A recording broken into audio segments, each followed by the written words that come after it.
The future of gaming is here, and NFTy Arcade is your gateway. Everybody, thank you for joining us on the NFTy Arcade sponsored podcast, In Pursuit of the Best Game. I'm joined here by John Monahan from Splinterlands and Andrew Campbell from Crypto Unicorns. I was about to say Unstable Unicorns. It's a board game. I always do that if anyone's ever played that board game. But super excited to have them both on with us. And what we're going to do first is get started with a little bit of background. So Andrew, would love for you to go first. Just kind of tell us a little bit about where you're from, like how'd you get into Web3 gaming and all the fun stuff. And then we'll go with John after. Absolutely. I graduated university 2012, so I'm 33. I've got a few years under my belt. For most of my career, I was an esports play-by-play commentator, desk host, and event organizer. Sometime like 2015, 2016, I started my own broadcast studio called Moonduck TV. We did all sorts of weird meme events. We came up with our own game mode, actually, called Midas Mode, where we had this algorithm that added an additional economic component to drafting in Dota 2. I joined Axie Infinity in 2021, right at the beginning of the bull run. Very fortunate timing. I became the director of esports at the beginning. I think I was program lead of content creators in esports. I was the esports guy. I was the dude that created their whole esports ecosystem. Obviously, with Axie Classic, much more competitive game. I think the esports ecosystem made a lot more sense. Now with Axie Origins, it's much more of a deck builder, totally different ball game. But I worked there for about a year and a half. And then after AxieCon, I was looking for something a little bit different, seeing that esports probably wasn't going to be a priority for Axie. And then Crypto Unicorns popped up. So right now, I'm the lead of community and growth. Titles are weird in Web3, but I work in communications. We have a very active DAO, so I am one of the lead people that tries to interface between the medley of ideas that we get suggested from our hardcore members and how that actually should affect our product pipeline, and kind of marrying the numerical with the emotional, if you will. So what you're saying is never you have a the dull funnest moment. Yeah, you have the funnest job, right? Yeah. I'm also probably the one that spends the most time arguing with people at 8 o'clock on a Saturday when normal folks are clocked out enjoying their time off. But yeah, it is a lot of fun. It's really cool. I like problem solving. To me, the worst state of being is being bored. And in this position, there is never a boring day. So that's good news in my book. Dude, I love that. Well, thank you for sharing that with us. We're excited to hear a little bit more about Crypto Unicorns, kind of chat through some of the stuff that you guys been doing, some of the things that you've learned, and we'll go ahead and hear from John. John, who are you? Nobody knows. I'm certainly not marrying the numerical with the emotional. That is way too tall of a task for me. But no, I've been around the block myself. I'm 41 years old. So my gaming background and history comes out of the 1990s, right? Back in the old school arcades, Super Nintendo, Sega Genesis. I have a lot of love for all that stuff. But I kind of got away from gaming there for a good long while. I went to college in the early 2000s and came out. Started working for a textbook publishing company, which was one of the most ironic things ever, because I don't know if I ever cracked a textbook when I was in college. That's what we like. Yes. Yeah. But, I ended up in, the education technology field from there. All right. I started getting into the software side of what these, what the publisher was doing, and like online homework systems for universities, things like that. And then, the habit that I got into was going to these ed tech startup companies and helping to build them. And then, basically selling to a big textbook publisher, sticking around to help on-ramp for a little while, and then leaving and rinsing and repeating. So I was doing that for a while. But one of the co-founders and CEO of Splinterlands is an old colleague of mine from those days. He's actually, ironically, a PhD chemist. And so we worked at a chemistry-oriented ed tech company back in the day, and he called me up right there. My timing wasn't nearly as fortunate as Andrew's, but he called me up late in 2021 and said, hey, you should think about coming over here and helping to build a sales team. And at the time, that was really relevant because, there were all these guilds that were just getting huge, right? And doing a lot with Axie and doing a lot with Splinterlands. And so, I said, hell yeah, come on board. I was already into crypto. I knew enough about crypto to know how much I didn't know.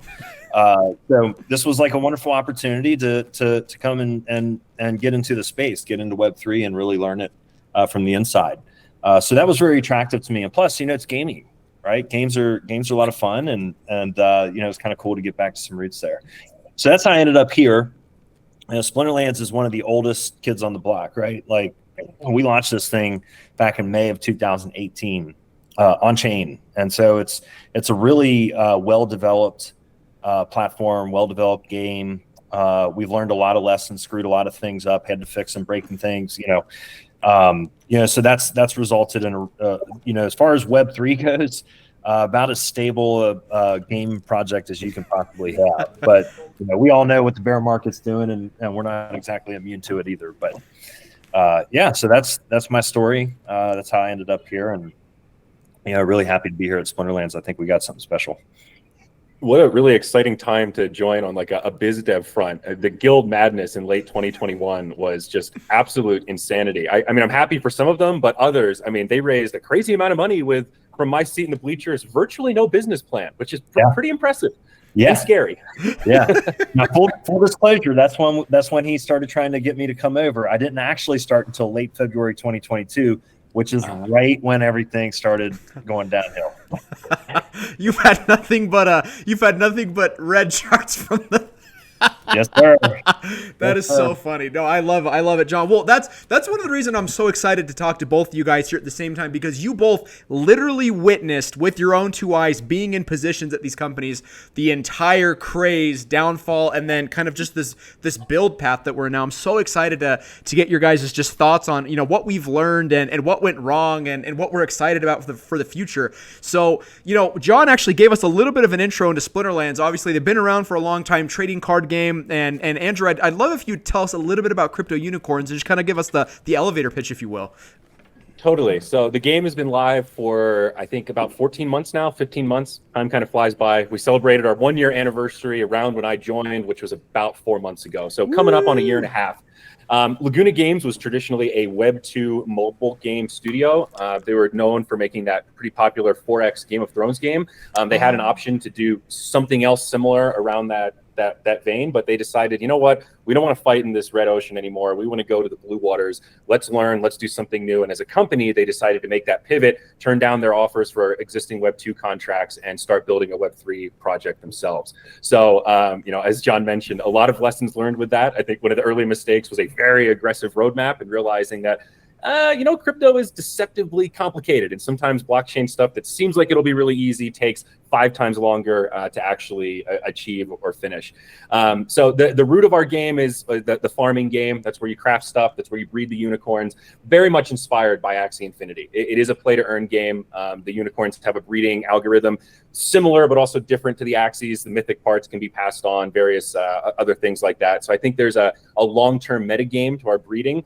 But similar model of your unicorn is a ticket to the ecosystem. So now we're building the additional layers. Unicorn Party is our first go at the actual PvP real-time games. Jousting is our version of this sort of set it and forget it. You put your unicorn into the tournament. It battles based on some kind of an algorithm and might win some rewards if it places well. And coming up next for us is our Rainbow Rumble. That's going to be one of our next big PvP games. So the idea is to start with the hardcore kind of Web3 folks and then start expanding outward from there and start attracting more of the Web2 gamers, or whatever the appropriate word is for those folks. So we're halfway through that journey, I would say. Shadowcorns are the next big game loop that's coming out for us. They're the evil unicorns, and they're really important because that's the deflationary side. So it'll be this sort of faction warfare. Unicorns, Shadowcorns, they battle. Sometimes unicorns die. Really important thing to have in the loop, so we don't just have an infinite amount of unicorns. So We're still at that stage. We've got a great foundation, but we also still have some core parts of our product to be debuted. I love that. Well, and you guys, you both mentioned this idea of, hey, listen, we're both, we both came in early, and when by dint of being a pioneer, you're gonna get a few scrapes and bruises, right? Your wheel's gonna fall. You're gonna have to repair the canvas on the back of your wagon and all kinds of fun stuff. And that's something that I'm really excited to just hear what you guys hear what that's been like for you. So the first question that I actually want to start with is, for both of you in both of your relative ecosystems, and again, Andrew, drawing on your experience with Axie Infinity and crypto unicorns, what has been the most surprising challenge about building a Web3 game? Like, Yeah, they're like, oh my gosh, I wouldn't have thought about this. Go ahead. Sorry. Yeah.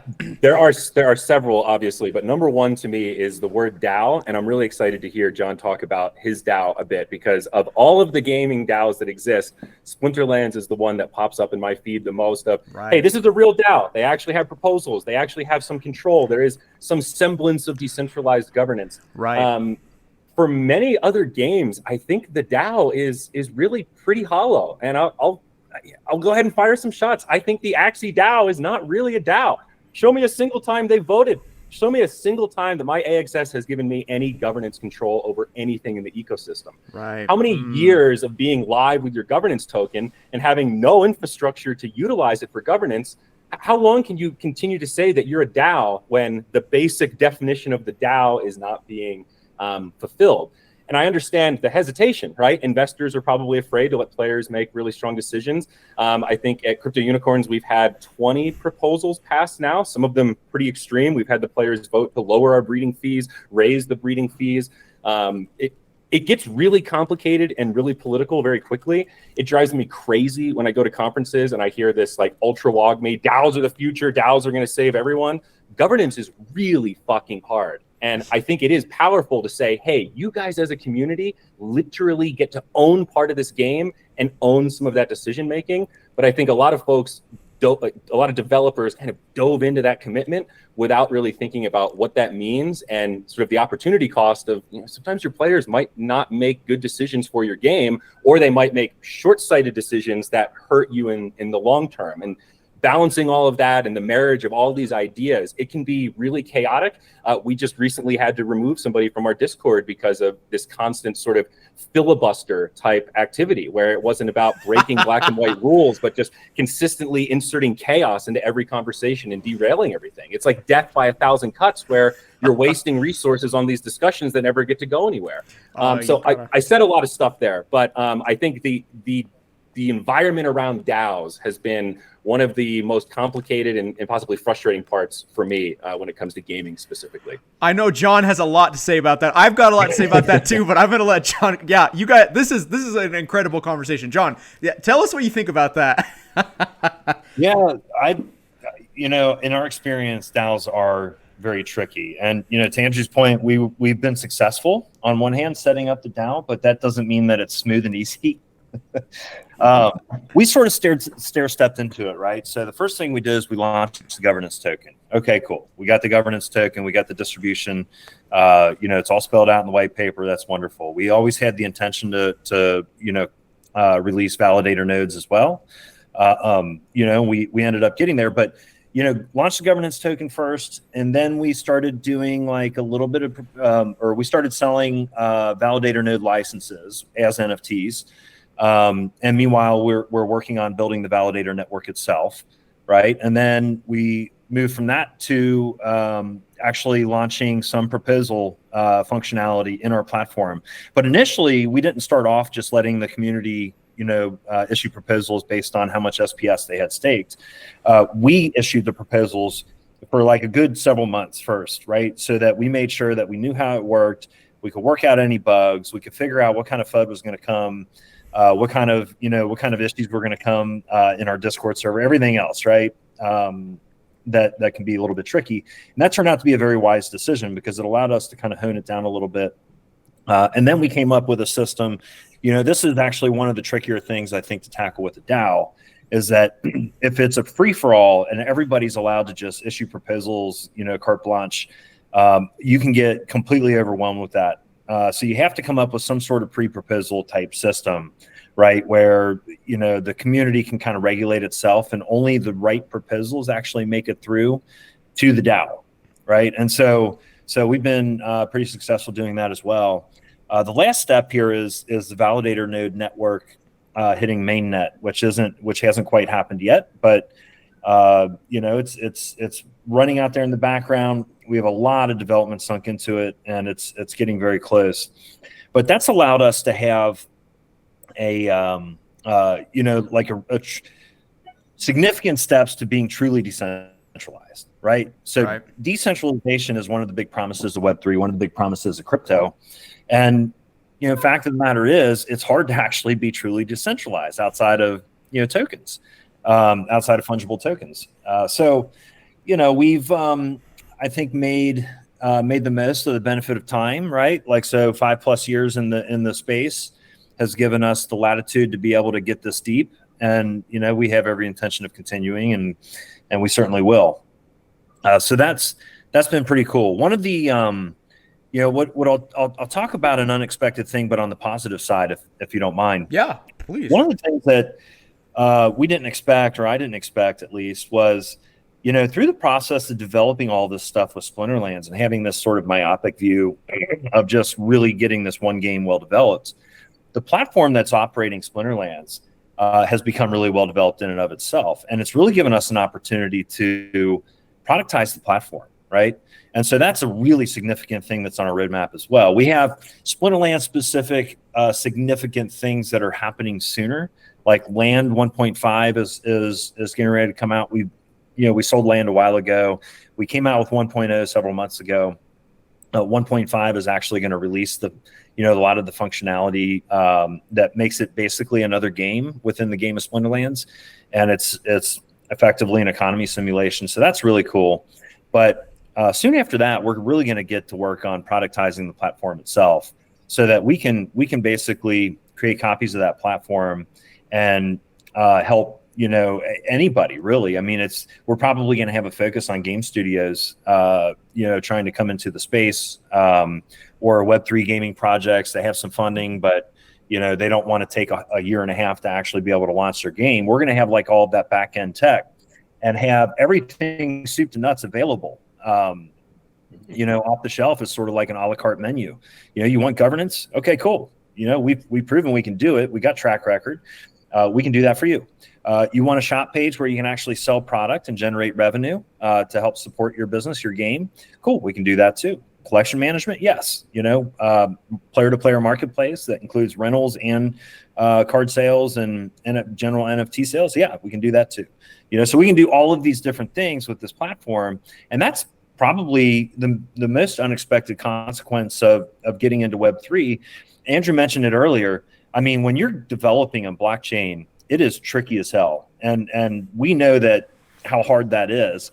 And we also know that other groups are going to come into the space or already be developing in the space, and they're going to come across those hurdles that we did and had to stumble through. And that's when we can be like, we can help. We can, we already have that sitting here ready for you. So, that's been one of the coolest things about it so far. But, we're blessed to have a pretty large by Web3 standards community and pretty enthusiastic community.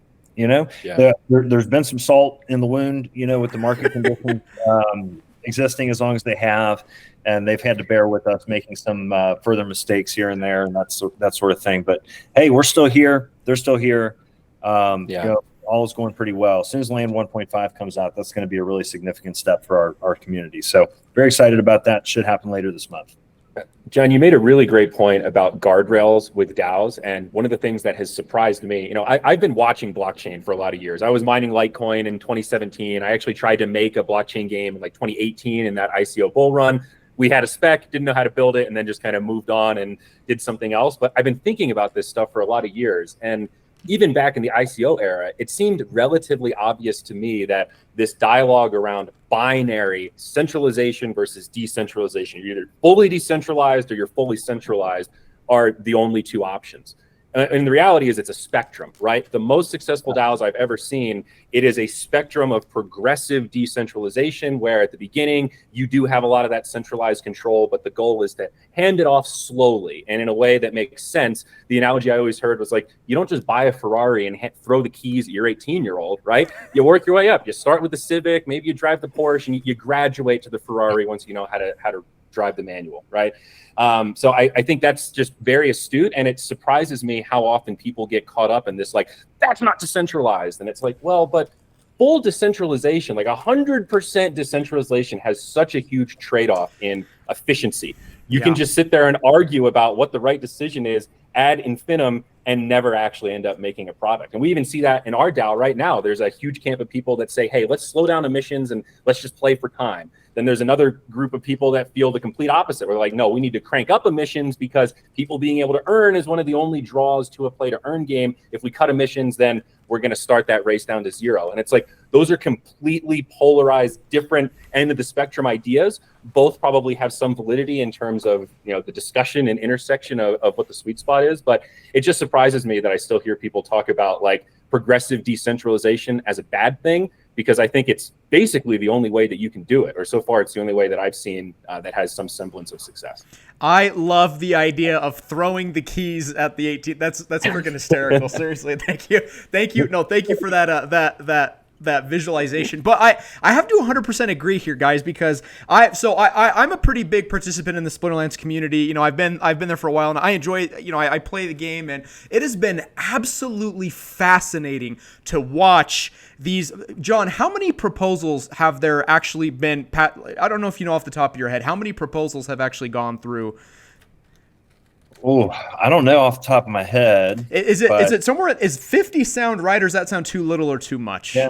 Okay. That feels maybe slightly on the high side. It's probably Okay. somewhere in that 50 range. Okay, so the reason I bring that up is because it is so interesting to watch the political process. It's kind of what Andrew was talking about. The political process unfold as somebody, because in Splinterlands people have to pay to put up a proposal, which I think is a phenomenal idea. Hey, we're not getting bombarded with proposals. We pay to put up a proposal. It's got to be passed by it's got to pass this pre-proposal stage, and it's so fascinating to watch all of the stakeholders just battle it out. Right. And I got to be honest with you, I think there's a lot of merit in the discussions that people, because a lot of times I consider myself a silent observer, right? I'm not nearly as involved as many people, but I just get to listen and watch the different sides and come to a conclusion and really see people in the community who care about the video game battle it out.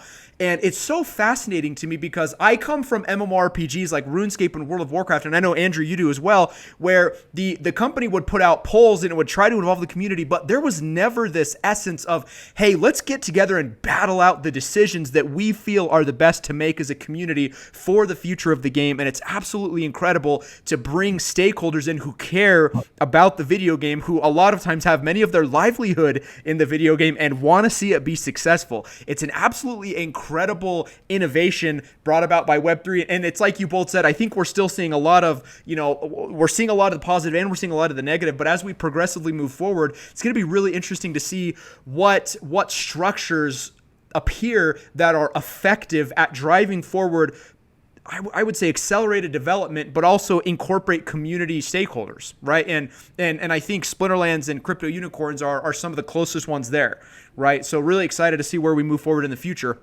And something else that I wanted to ask you guys while we're on the topic of kind of transitioning from that bull run and kind of where we are now is you guys were both here for that entire journey. How have internal conversations shifted at both of your companies from that time to now? What does it look like? Because, in 2021, I'm sure the narrative internally was a lot different than it is now. And maybe it isn't, right? But I'm actually really interested to hear internally, how has the conversation changed from the height of the bull run to now? What are we focusing on? Are they the same focuses? Have there been optimization strategy shifts? Andrew, I'd love to hear from you, on that. What does that look like for you?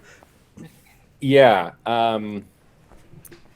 I think markets like this are when you start to separate out the true believers, however you define that. Bull markets are fantastic. We all love making money. It's exciting when our technology is getting spread into the hands of new users.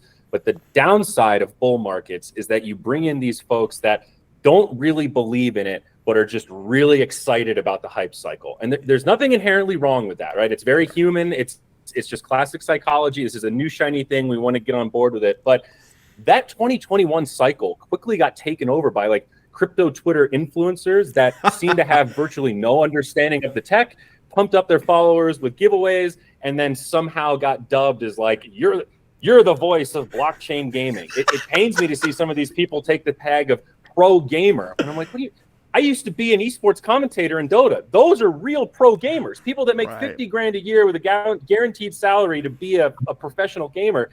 Being an influencer on Twitter and playing a couple mobile games doesn't make you a pro gamer. It makes you a professional influencer. And again, there's nothing inherently wrong with that, but those folks aren't long for life in this space. And seeing some of them now just revert to being a Counter-Strike Go streamer and opening CSGO cases is like, okay, to me, that signals that you were never really a true believer in this technology. You were just a true believer in the hype cycle and the attention that you could get from being a part of that hype cycle. So I'm trying not to sound like too critical here, but I think that's where you really see these companies of, Neopets, for example, they just pulled the plug on their blockchain stuff. Clearly, they are not true believers in blockchain. They just saw that as an opportunistic avenue in the moment to either raise money or do marketing or whatever their strategy was. I have absolutely no idea. So I think Axie is a good example of they are true believers, right? They were really early. They were the ones that kind of opened the floodgate. So I don't think the bear market really changes the dialogue at a company like that, because they believe in this stuff more than a lot of other folks. When I say this stuff, I mean like NFTs, blockchain, digital ownership, that kind of thing. Right. Laguna Games, it's different because they transitioned from Web 2 to Web 3 as a company, right? So naturally, you have a lot of people at the top that are true believers in blockchain. You have folks in the middle that are like, okay, I believe in the concept. This is interesting, but I still don't know a lot about it. Mm-hmm. And then you have the folks kind of at the bottom that are like, I like my job. I like you guys. I'm kind of agnostic. Blockchain or server, man, I'm just drawing pictures, and that's fine. Not everyone has to be a hardcore true believer, but I think that culture has to be instilled at the top. I think your founders and the folks that make those big final decisions, they have to really believe in this technology. I would put myself in that category of like, I don't think blockchain's going anywhere. I don't necessarily know which blockchain it's going to be. I don't know which game it's going to be, but I believe in the concept of this technology. So yeah, I mean, Laguna is still building strong. I think we very much are in that true believer type category. Like John said, we've certainly made some mistakes, and our users have had to bear with us as we're conducting this live experiment and learning some things as we go. But that's what it's like building on the cutting edge or the bleeding edge, I guess you could say. You have to have a high risk tolerance when you're trudging into the unknown. I think my CEO used this analogy at a conference of like, so I feel like we're trudging into the center of the earth, and we have this light, but there's no light in front of us. So we can only see a few steps ahead. And after that, it's just darkness. And you just have to be able to move quickly and kind of pivot and be agile. And I think those are all aspects that behoove folks in this space for sure. So hopefully that answered your question. No, absolutely. And I see we've got Fresco in the audience, and he and I have had extensive conversations about how people came to be influencers in the crypto era of video games, and we have a lot of beef with that. So I love the fire. I love the passion touching on that piece. And John, you guys have gone through the exact same thing, right? You've been here from the beginning. You've seen this massive run up and then fall. What's that look like internally? How, has the narrative shifted, or is it kind of like Andrew said, listen, you guys have been believers from the beginning. This changes nothing. Yeah. The believers, separating the believers from the non-believers is a really, really good point. And, it makes me think of a step further even beyond that, I think. So, when you're bull running, everything is easy. The money's easy. The acquiring users is easy. I think one of the things that I'll look for in the next bull run is what companies are really putting their money where their mouth is and really investing beyond the point of no return, right? But what's interesting to me is when the bear market comes around and it separates those true believers out, the companies that are really putting their money where their mouth is, even then, a lot of them are going to fail. So it's like a survival of the fittest, right? Who runs the company conservative enough? Who's making enough of the right decisions during the bull run to actually survive through the bear market, right? Because those companies that are left at the end of the bear market when the bull run starts coming back around, it seems to me that they're going to be the real winners in this thing. And I think that's part of the game when you're in a volatile space like this, is just being able to prepare yourself for those really tough times.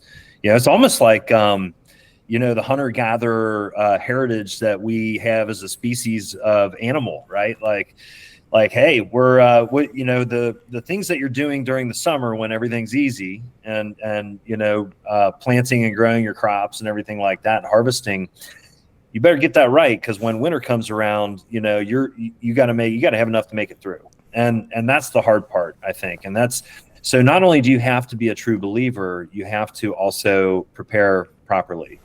And transitioning into an answer to your question for us, it's that same idea that we had to prepare And I think that we're lucky because we in some ways we prepared extremely well, and that's what's getting us through.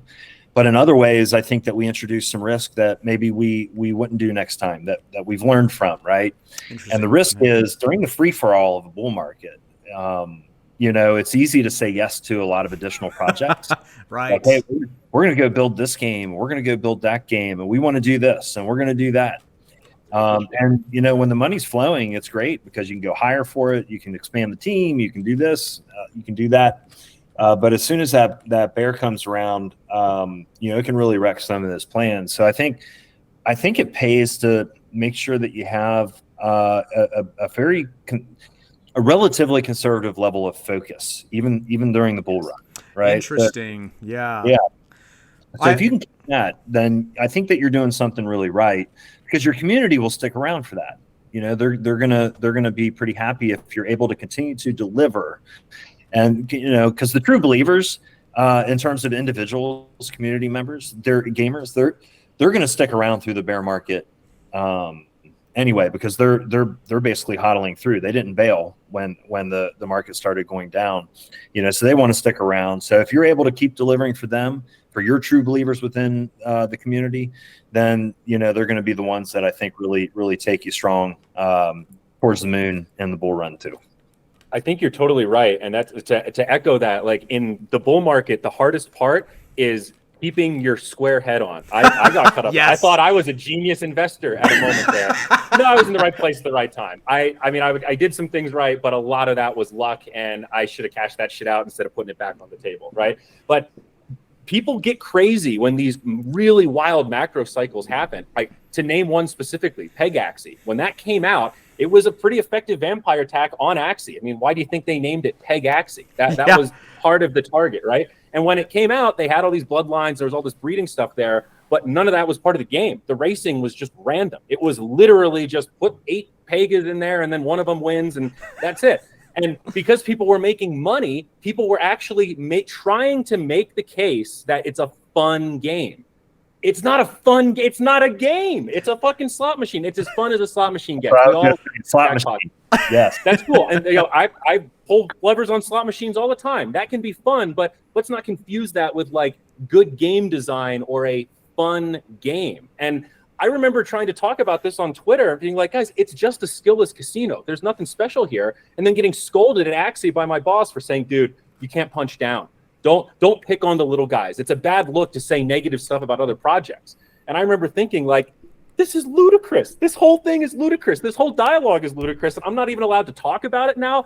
What the fuck is happening? And that is just part of that bull madness cycle where you feel a little crazy sometimes. And now I look back and go, oh yeah, I was 100% right. I read the room perfectly, but that's not what the audience wanted to hear. You had this mass of scholars that were printing money by clicking buttons because of the time gate of breeding and all this kind of stuff. The Ponzi had a very specific timeline on it. What goes up comes back down.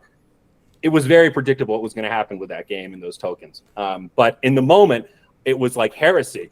Butter, it was like, you hate blockchain because you don't support the people that, all this kind of shit. So anecdotal, you can see I'm still not quite over it. Some scar tissue there. But it's crazy, though. But in the bear times, it seems so obvious and everyone's very rational. But in the bullish times, it's like there's probably a word for those systems where humans start to reinforce each other. And when you get that reinforcement on both sides, you're escalating. Yeah, and you end up where you're both in this place of just delusional reality. And it's not any one person's fault. It's a byproduct of the system of too much WAGMI for too long. If you sniff too many WAGMI farts for too many days in a row, you go a little crazy. Yeah, it turns out people don't like when you piss on their campfire, I think during bull markets, they need it. Hey, let's be, at least somewhat realistic here. This is not, to your point, this is not, making money is entertaining, but it's not the same entertainment value that you're going to need to have a sustainable project. Yeah. Exactly. Well, and I'm really, this is actually later in the segment, but you guys are touching on this aspect of fun that I want to talk about. And I just want to touch on the fact that we've learned some really interesting things. Number one, John, there's no way you would have been gathering. You would have been hunting mammoths. I'm absolutely certain of it. And the hunter gatherer. and we've learned that Andrew is a prolific slot machine puller. But no. In all seriousness, you guys were there, and you've talked a lot about this. This financialization. It almost can be said that during the bull run and during this money. I love the way that it was described. Money was flowing, right? You've got this river, and money is just flowing down the river, and everyone's jumping in. They're doing belly flops, and they're just snow angeling in the money, right? Scrooge McDuck style. Yeah, yes. Yes, everybody is Scrooge McDuck in the river together, and they're rubbing each other's backs. They're all happy, it's going really well. We're printing money, and it's this over financialization of game assets. And now there's been this shift in narrative, right? We've gone from holy crap money printing to wait, a game's got to be fun. And this is something that I'm always really interested in from a narrative perspective, because what does that mean, right? What does it mean? Everybody says you have to have a fun game, but what does that actually mean, right? When you talk about a fun game, who decides what that means, and what is a fun game, right? This is something I'm always really interested in. John, I'd love to hear your thoughts on that. What does that mean to you? Well, I mean, it's like anything else, right? There's going to be there's no one game that's going to be perfect for everybody. And to be perfectly honest, Splinterlands is very financialized, and so you're going to have a lot of people, a high percentage of our community that is there for the investment piece of it, and that's fine. I don't think there's anything wrong with that. But you better also deliver entertainment value on some level that's going to keep them around, right? There's only so many times you can click, and watch tokens show up, and before you get bored. There better be an actual game there. But beyond that, it's a spectrum, right? So there's going to be different projects that fall in different parts of the spectrum. We're a trading card game. It's a heavy strategy orientation. There's a lot of complicated economy aspects to what we do, between playing around with liquidity pools and staking tokens, and earning multiple different types of tokens, and player-to-player marketplaces, third-party developers that have developed all these wonderful tools on top of and around our game, including NFTy Arcade. So it's a really complex, complicated kind of environment. It's not going to be for everybody, right? The casual gamer that's used to playing Candy Crush and loves that type of game, they're not going to come into Splinterlands and have immediate success or even have any idea what the fuck is going on, right? Like that's not how it works with a game like ours. So we have an important, we're filling an important part of the niche, or an important niche on the spectrum, but the space on whole needs to have entries on different parts of that spectrum. Right.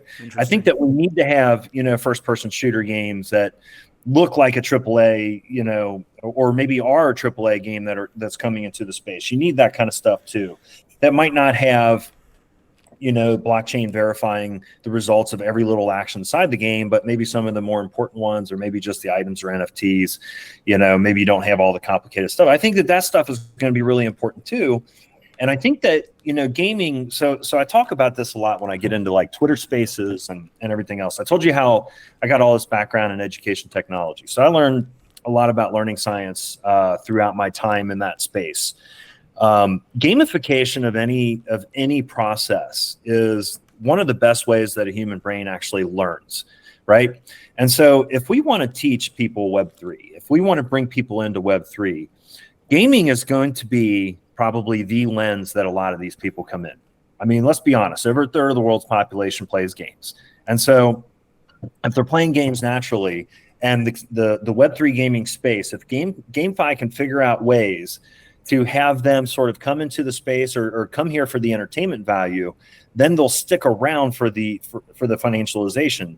What used to be maybe a $20 entertainment budget is now not just the $20 entertainment budget, but the $100 investment budget as well, right? Yes, and you can come into the space and learn a lot about economics. You can come in and learn a lot about finance. You can learn a lot about how these different concepts work. So I think that GameFi really has an opportunity to make the world smarter, but also has an opportunity to be the filter that the masses really come into Web3 on, right? So to me, that's probably, one of the most important things to realize here is that we're going to need the space itself to have, a variety of different experiences, right? To all tastes. I think that's going to be really important. If everybody comes out and tries to build Splinterlands, like we're going to fail as a space. It's not going to work. You know, we need all the different types of games out there because we need to be able to attract, you know, that third of the world's population that's playing video games into the space. You know? Right. And they play the games. I think when we'll know we made it when, you know, the casual gamer can come in. They don't need to really understand wallet technology or what blockchain is really doing. They're just here to play the game. And, you know, they're starting to collect items and they're starting to see, you know, tokens show up in the top right corner of the screen or whatever. And they can learn at their own pace. They don't need to know that this is crypto. They don't need to know that these are NFTs, you know, that they can just come in and play the game and it's the easy on-ramp in to do it. And then later they can figure out, oh, holy shit, this has value to it. Here's a marketplace. I can go trade, you know, this assault rifle and get, you know, a bazooka or whatever. You know, go buy a bazooka off somebody else. You know, I think that's the kind of the holy grail. But right now, we still don't quite have the tech where it needs to be to you know, have people come in and for it to be super easy. I think that there's ways that we can mitigate the complexity, but we haven't eliminated the complexity. Yeah, I love that. And so, John, it sounds like your contention is there's a spectrum of fun and there's a variety of experiences that exist on that spectrum, of which Splinterlands is one, but then you've got the AAA shooters and you know, fun. There's this healthy mix of financialization and fun that you can achieve at different points in the spectrum. I love that. Andrew, you know, what are your thoughts on that? Yeah, I think it's all about the marriage. I think this dialogue of like your game just has to be fun is like the most lazy narrative in the world. I think it speaks to the 2021 influencer like depth of knowledge about the space. To me, what makes what defines blockchain games or Web3 gaming, whatever word you want to call it, it's this marriage between games that are legitimately fun, well-designed games for whatever game they are, be it card game, shooter, MMO, MOBA, whatever, and then having more digital ownership and more player-owned economic elements. There's a huge amount of gray area in there, right? And I think the hardest part is trying to figure out what should be tokenized and what should be on a centralized game server. Axie Infinity learned this lesson very early on. Their first game, their V1, was an auto battler that was purely on chain. That's really, really cool. But after running that for whatever it was, 6 months or a year, the feedback was pretty overwhelmingly like, this isn't worth it. Not all of this data needs to be on chain. It's useless. Nobody goes back and references it because it doesn't matter. And the opportunity cost is we have to sign a shitload of transactions and forget about even the gas cost. It's just tedious and it's slow. And it's like, we thought this was really cool. And the more we test it, the more we go, okay, let's pivot. Next one, let's have the important stuff on chain, but we can let a lot of that game stuff happen off chain and we can just trust your centralized analytics because it is what it is. You know, like my match history, that doesn't need to be on chain. That could just be on a centralized game server. It's very easy to audit. It's fine. So I think that's just a great example of how the needle is shifting to like, okay, what are the most important things to be tokenized and put on chain? And then make sure that the ecosystem is kind of built around those assets. And then of course you have to inject well, is it a fun game? If the game's not fun, then it's not going to have the longevity. I think that's pretty obvious, but there's thousands of video games get made every month. Right. Most of them fail. The overwhelming majority of them fail. And I think it's probably not a fair analysis to say, oh, well, they all failed because they're not fun. It's like, well, there's a little more to it than that. There's marketing, there's positioning, there's the artwork, there's all this stuff that goes into it. It's a bloody ocean out there. It's a big red ocean. So yeah, it's sort of a cop-out answer, but I really do think it's about this marriage between the two. And I really stand firm that part of what made Axie Infinity the premier game in 2021 for that crazy play to earn movement wasn't just their positioning. It's because Axie Classic was actually a damn good game.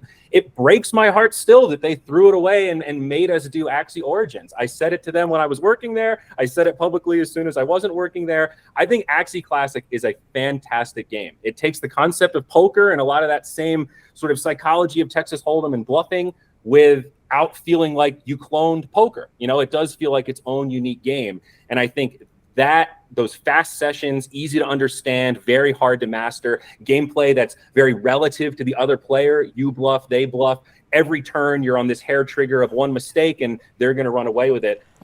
That's really exciting. There were so many people that I talked to that were like, I'm not really a big gamer, but this is a fun little casual card game to play on the weekends when I just want to hang around. And to me, that's like, okay, we checked the box of fun game and we've checked the box of the important stuff is on blockchain. So interesting.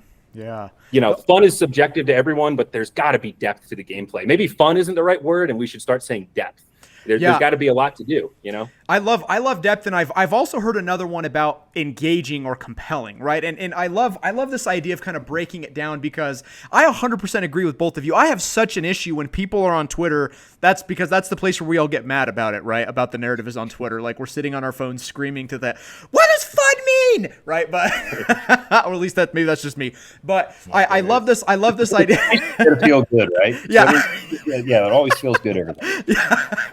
I love this idea of, listen, we have got to, Web3 offers a whole swath of new innovative experiences that we can engage with, including the financialization. John touched on that a little bit. He's like, listen, not only am I reaching into my entertainment wallet, if you will, but I'm also maybe reaching into my investment wallet a little bit here, because I'm now not just, playing this game for fun. This has speculative value to me. Do I understand fully that it's speculative value? Yes. But listen, there's a little bit more than entertainment value for me here, and that's a marriage of the two, right? I love that idea of, hey, we can build a compelling, engaging, deep experience around video games, but also incorporate this little element of speculation that opens the speculative wallets of gamers like never before. And I do think that's a really interesting marriage, and we're seeing a lot of different attempts at making this work, right? We've seen Axie Infinity, we've seen Splinterlands, Crypto Unicorns. There's a lot of games that have different approaches to it, and I'm really interested to see what happens moving forward, because when you had free-to-play gaming come out, it was popularized by titles like Angry Birds or Clash of Clans, and everybody started copying the hybrid hyper-casual model, right, when they saw a lot of success with it. It's going to be really interesting to see what models in these Web3 connection between financialization and fun, depth, engagement, whatever, start being copied, right? Because what happened as soon as Axie Infinity saw any level of success, 50 freaking copycats came out the next day and did the exact same thing, right? So interesting. And this actually comes to what I want to end the segment with is kind of talking about the future of these innovations. John and Andrew, what innovations are you guys excited about that Web3 gaming can add that maybe we haven't even seen yet, or maybe is being worked on in the background? Andrew, I'd love to hear your thoughts on that. What innovations are you excited about that we haven't seen yet, or is being worked on secretly?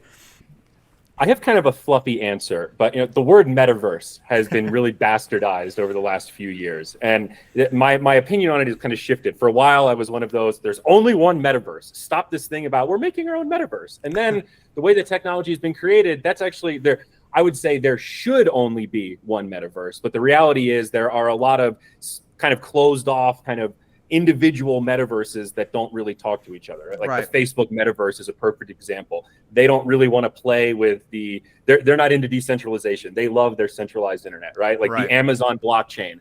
I'm not particularly optimistic that it will be bridgeable to a lot of other blockchains that I like to use.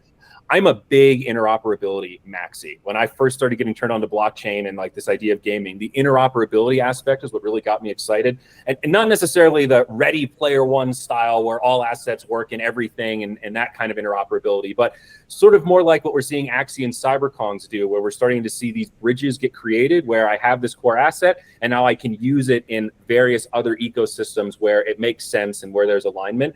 Right now, I think we're still in this very splintered sort of part of the market where you have all these different gaming blockchains. I'm not sure which blockchain is going to come out ahead. They all have sort of different trade-offs and positive attributes to them. At the end of the day, what pains me is that they're not connected. And I know a lot of people are working on solving this, cross-chain interoperability, all this kind of stuff. But, I want to be able to like, okay, cool. You're on Solana. I'm on Polygon. I'd love to have a shared messaging system where I could just shoot you a message and see what game you're playing, kind of like how Steam has that. You can see what your friends are doing. It connects you, even if you're playing totally different games and totally different sandboxes. That's what I'm really most excited about. I think that's part of what scares a lot of the normie users that come in and go, okay, I got my brain wrapped around Ethereum and the world computer. And then you're like, okay, now you're going to need to go install this thing. And you're going to find this blockchain. And once you're on that blockchain, you're going to want to go to Balancer and you're going to want to swap. And it gets so convoluted so quickly. And it's nobody's fault. There is no perfect blockchain right now. So I'm just looking forward to that point where things work together better. And part of why I'm such an EVM bull, all things considered, I like the EVM ecosystem because it feels like we're all kind of neighbors, that even though the bridges haven't all been built yet, we're all speaking the same language, and it's not going to be that hard to connect all of us. And you might have guessed I'm not a big Cardano guy for that exact reason. You know, I don't like these walled gardens. I want more of this, like, let's work together. I love Ethereum because of the idea of it being a public good. There are very few like billionaire types that I idolize. I think Vitalik might be one of them. I really appreciate his dedication to the idea of like, this is designed to be a public good. And I really like the idea of trying to build layers around that public good instead of saying, nah, fuck that. Let's start fresh and make our own thing that's not a public good and charge people for it. To me, that seems philosophically regressive to what we're doing here. But not everybody is in this for the philosophy. Some folks are just in it for capitalism. Right. I know. I love that. Thank you. You know, it's actually a trend that I've been seeing a lot more, especially with the launch of, you know, the Unreal Engine in Fortnite. You know, everybody's building their own little worlds, and so we're kind of seeing this. We're seeing this Web 2 push even towards it as well, and it's being talked a lot more about in Web 3 circles. It was always kind of a dream when you were pitching blockchain to people. It's like, oh, interoperability, but I think we're actually starting to see some interesting use cases and some real dialogue around what that actually looks like, and some real cool examples. You know, you see me potentially running around with my Nike shoes on my Fortnite character, you know, or whatever. I think there's some really interesting things that we can see there. John, you know, and you may have a totally different opinion on what's exciting for you, right? But John, what are you excited about? What innovations have you got coming down the pipeline that you're just like, man, I can't wait for this? Yeah, it's my thoughts on this are actually right in line with Andrew's, right? Okay. So, you know, he talked about being an interoperability maxi. You know, I would say the same thing in a very different way. You know, I think Web3 is still, like, if you think of Web3 as like a car industry with just car nuts in it, right? The masses aren't there. You know, we're all the people that give a shit about how an internal combustion engine works. You know, differences in the types of treads on tires and, you know, all that kind of, you know, the average consumer that buys cars, they don't give a shit about any of that stuff. And I think in a lot of ways, it's going to be the same thing with blockchains, where nobody's going to care what blockchain, you know, you're on. They just want something to work. You know, they just want to play the game. They just want to, you know, execute this transaction. They want to do it without having, you know, without feeling scary. You know, that's part of the issue with Web3 is it feels scary as hell. I can send this thing to this wallet address, but if I get that wallet address wrong, it's gone. Yeah, you know? You're checking 10 times before you send that money. Oh yeah, been there. Yeah. Send that 0001 ETH first. You know, then right, like a few test transactions, right? Yep. Yeah, most people don't want that responsibility. That's the really crazy thing. And like I have this conversation with people at like crypto conferences so often. They're like, why wouldn't you want to hold your own keys? I'm like, dude, you need to understand that we are the black sheep of the population. Most people like the banks. Most people sleep better at night knowing that their money is in the bank because most people don't have $250,000. So FDIC is actually very relevant to them and they feel completely safe by that. Whether it's an illusion or not is a totally different question. People like the illusion. It makes them feel better. So we have to remember that most people don't want the responsibility of custodying their own assets. Most people don't want to have that seed phrase in their house somewhere where somebody could maybe find it and then steal their entire life's worth. Sorry to interject. No, that's those are fantastic additions. You know, I think you're right. I think that we have to have this world where trustless and trust live side by side, because I think that, you know, we're looking at another spectrum here. This is not like a binary thing. I think people are going to fall at different points on the spectrum and they're going to lean one way or the other. And so, you know, I think so to get back to the core question, like, what am I really excited about that doesn't exist yet? I think it's the clean on-ramps into the space. You know, so the clean on-ramps into the space where you don't have to give a shit what blockchain it is. You don't have to know or understand how wallet technology works.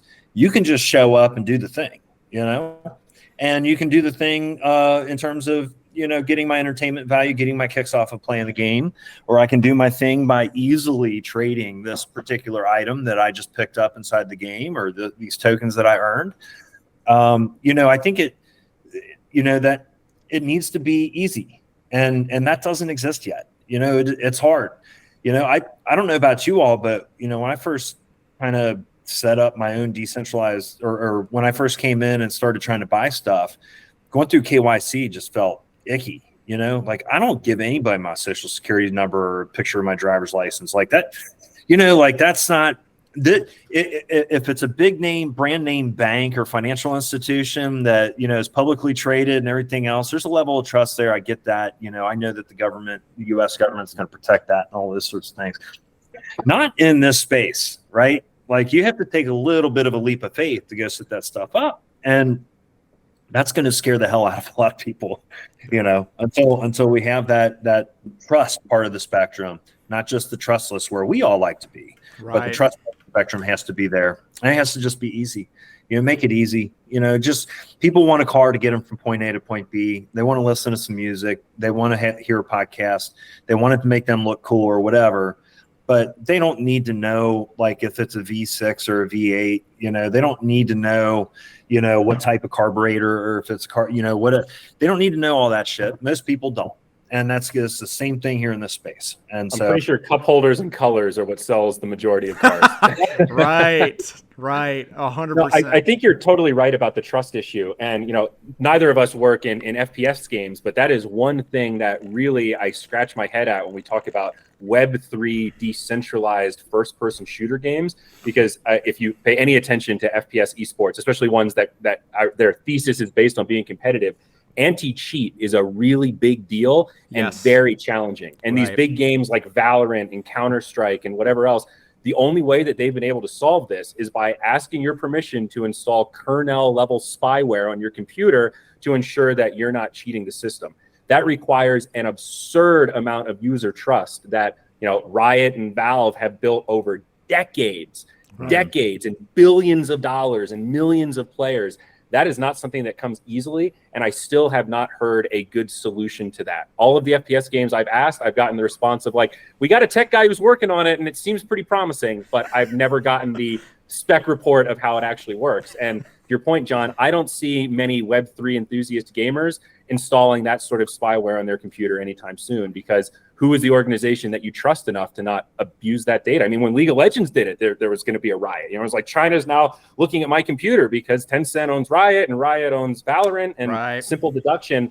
I mean, in that case, Valorant is fun enough that most people just got over it and said, well, fuck it. The game theory is such that Riot shouldn't want to abuse this relationship because that's what keeps this whole thing going. But it's scary, and it took a huge PR hit when they announced that to be able to make it work. But to my knowledge, there is no other viable solution once you start scaling it up to like millions of dollars in prizes. Andrew, are you claiming that the guy in the basement working on the solution is not going to be able to compete with Riot? How dare you? Well, hey, who knows? Who knows? Innovation happens at weird times. If somebody can solve this, they will be one of the most successful, like, decentralized FPS games. But I think people... It's like when there isn't enough money in the prize pools yet, then there isn't the incentive to build the sophisticated cheating tools. But if the idea is like, hey, we're going to have $1 million FPS tournament one day for our game, this is something you need to be thinking about. The more you up the ante, the more you're increasing the incentive for people to find creative ways to cheat your system. And with FPS games, I mean, there's been times in Counter-Strike where someone's had like a 2 kilobyte file on some little chip that's stuffed into their keyboard that just tweaks their thing like, a little millimeter, and that's enough to give you an edge against other pro players. So it just highlighting how deep these problems go, and more money, more problems is maybe a good summary. No, I love it. Well, sounds like a song from the 90s. Yeah.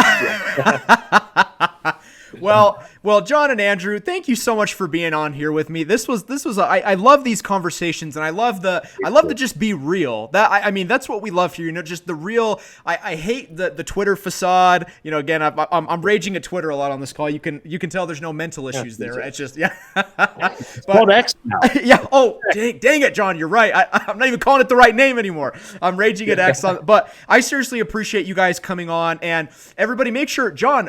Do you have a Twitter, by the way? An X? I need to post your when I put this on. I need to get your handle. But make sure you go follow John Monahan on X and Andrew Campbell as well on X. They again, as you can hear on this call, they're phenomenal voices in the space. They crypto unicorns for Andrew. Go give it a try. Splinterlands for John. VP of Sales over at Splinterlands. Go give these games a try. Tell them what you think. Get involved. Guys, we really appreciate you being on here. Thank you so much for your time. That's a wrap, everybody. Thank you for joining us on the NFTy Arcade in pursuit of the best game.